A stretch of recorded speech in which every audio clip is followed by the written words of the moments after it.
Ядерное оружие, нефть, Венесуэла, годовщина высадки в Нормандии. Владимир Путин поделился своим взглядом на самые важные международные темы во время встречи с зарубежными СМИ в рамках Санкт-Петербургского экономического форума, рассказывает Роман Чуриков.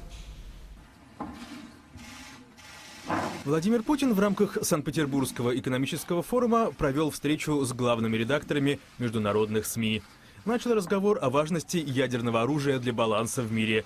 В нарушении равновесия он обвинил США, рассказав о выходе Вашингтона из ракетных договоров с Россией. Уважаемые дамы и господа, хочу обратиться к вам. Кто-то из вас активно протестовал? Выходил на улицу с плакатами? Нет. Тишина. Как будто так и надо. А ведь это был первый шаг к фундаментальной раскачке всего каркаса международных отношений в сфере глобальной безопасности. И очень серьезный шаг. Высказался президент России и о разговорах о возможном военном вмешательстве США в ситуацию в Венесуэле.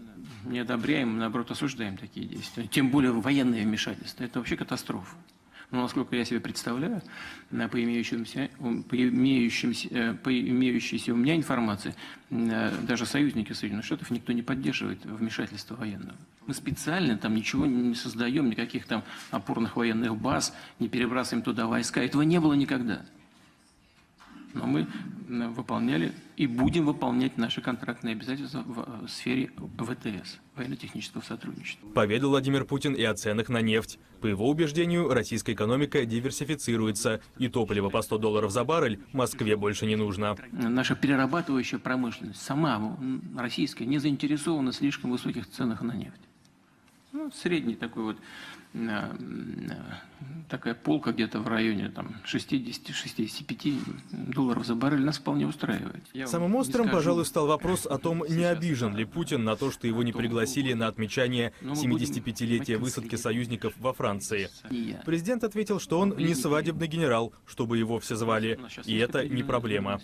А еще поделился конспирологической, как он выразился, версией происходящего.